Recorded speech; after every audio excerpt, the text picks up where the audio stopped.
yang ada di jaringan Polygon yang menggunakan sistem terdesentralisasi sudah disiapkan di jaringan Polygon tekstil matrix sebanyak 12 level ya. Kemudian untuk universe-nya sebanyak 9 level. Teman-teman bisa memiliki level tersebut ya, dua jenis ini, dan bisa dipasarkan kembali dengan potensial bonus itu 100% unlimited ya selamanya.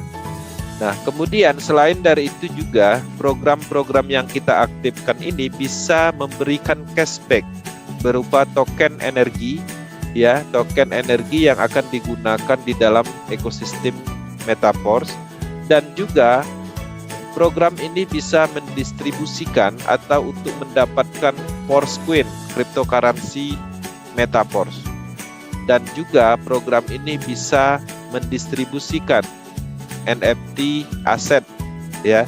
Nah, ketika ini kita dapatkan, ini akan menjadi sebuah nilai atau elemen dari ekosistem ini.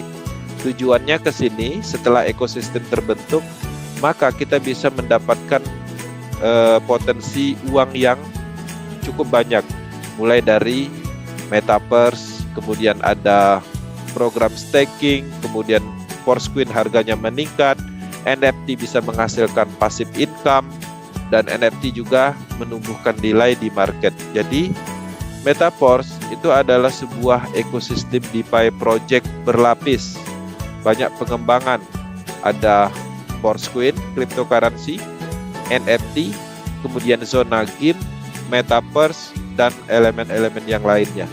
Ya, tahap awal saat ini adalah startup, fase distribusi Force Coin, artinya pengembangan ini belum sepenuhnya. Jadi manfaatkan informasi awal ini karena kedepannya Metaverse ini akan menjadi sebuah revolusi network, akan menjadi tren bisnis global, bukan lokal. Karena bisnis ini ada di seluruh dunia ya. Teman-teman, news. Untuk news di minggu ini saya menyampaikan tentang SEC yang mana sekarang ini menggugat Binance dan Coinbase. Efeknya kemana? Efeknya ke market kripto secara keseluruhan. Ini akan menumbuhkan kekhawatiran ya, kekhawatiran investor. Jadi investor yang selama ini membeli cryptocurrency sebagai aset potensial untuk mendapatkan keuntungan selisih dari jual beli, beberapa pastinya merasa takut ya ketika ada berita seperti ini. SEC menuntut Binance, dia menganggap Binance mengambil dana nasabah dan dana tersebut dikelola. Dan ini statusnya belum final, hanya semacam tuduhan. Binance masih tahap nanti akan menjelaskan, membuktikan, dan artinya Binance statusnya saat ini belum jadi tersangka, belum menjadi sebuah kejahatan, tapi beritanya bermacam-macam, putnya muncul, ketakutan muncul, sehingga itu mempengaruhi market Bitcoin, Ethereum, seluruh kripto ya. Kemudian Coinbase, SEC menggugat Coinbase, menganggap Coinbase mempunyai potensial memasarkan suatu cryptocurrency sekuritas. Tapi permasalahan yang muncul, SEC tidak melakukan ketetapan lebih dahulu. Dia tidak menentukan di Coinbase mana cryptocurrency yang sekuritas dan mana yang bisa diperdagangkan. Ya, jadi artinya SEC ini sering ngawur hanya untuk membuat gejolak dalam harga market aja.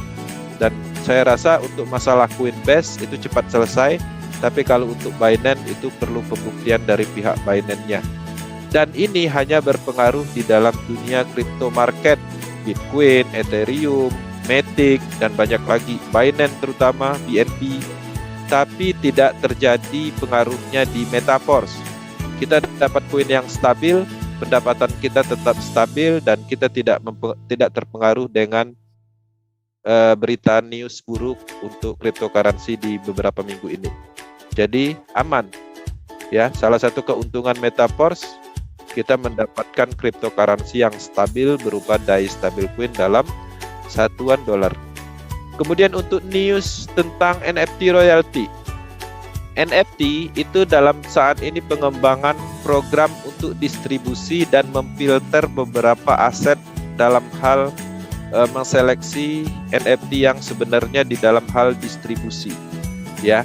Jadi teman-teman, informasi terakhir tentang NFT ini akan dikembangkan atau diluncurkan programnya migrasi ke versi 3-nya itu pertengahan minggu depan akan ada informasinya.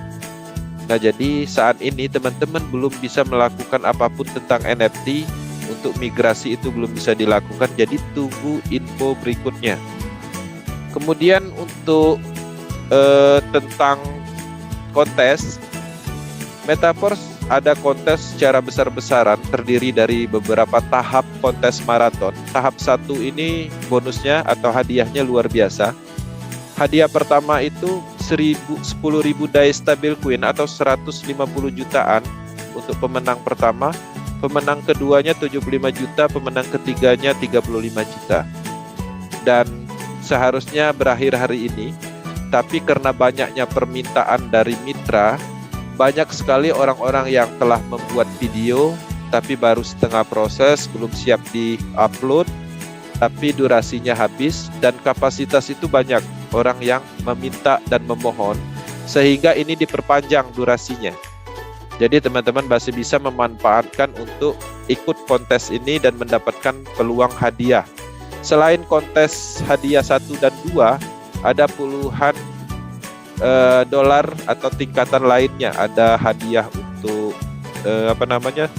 hadiah keempat, hadiah kelima untuk 50 orang dan beberapa hadiah berapa puluh orang untuk hadiah yang keempat. Jadi manfaatkan juga untuk potensi uang dari kontes seperti ini. Teman-teman mungkin mempunyai kapasitas dalam hal membuat video, itu bisa memanfaatkan ini. Atau mungkin nggak bisa buat video, bisa suruh orang lain ketika ada teman untuk membuat video tentang Metaverse, Sports Point, tentang promosi-promosi di dalam Metaverse ekosistem. Oke teman-teman, Power Team Indonesia akan selalu mendukung perkembangan proyek Metaverse secara umum di Indonesia.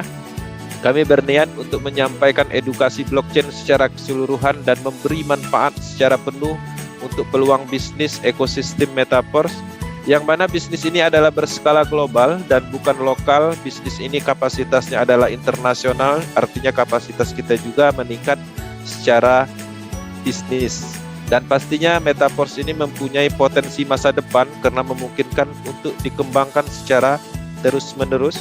Kami telah membangun banyak hal, mulai dari membangun mindset tim leader kami, mulai membangun beberapa channel akademi, termasuk YouTube channel yang teman-teman bisa akses secara akademinya, beberapa grup WhatsApp, grup Facebook, dan semuanya kami bangun bertahun-tahun bahkan, dan itu bisa digunakan sebagai bahan promosi, bahan saluran pemasaran, dan akademi strategi, dan banyak lagi. Harapannya itu semua bisa menumbuhkan manfaat secara utuh di Indonesia sebagai penciptaan peluang solusi bisnis yang selama ini sering scam. Maka kita tawarkanlah proyek Metaverse.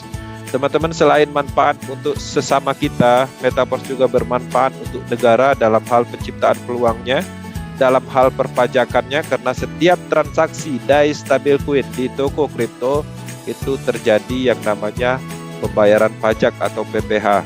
Jadi teman-teman, kalau saya dapat bonus banyak, saya jual jadikan rupiah di toko kripto, maka di situ ada penerapan aturan pajak dan pajak itu masuk ke kas negara. Dan dana itu cukup baik ya sebagai pemasukan negara, pastinya ini juga bermanfaat untuk negara. Harapannya bisa dipahami apa yang kita sampaikan. Saya menyadari ini adalah peluang baru ya. Apapun itu yang namanya baru pasti sedikit sulit, tapi yakinlah ketika teman-teman paham lebih dahulu dan nanti setelah semua orang paham, kita udah paham duluan, disitulah momentumnya. Terima kasih, kita masuk ke sesi tanya jawab, nanti akan dibantu oleh Bang Haris dan tim leader Power Team. Kita akan berdiskusi, ngobrol santai di sesi berikutnya. Saya kembalikan ke moderator Bang Haris, terima kasih.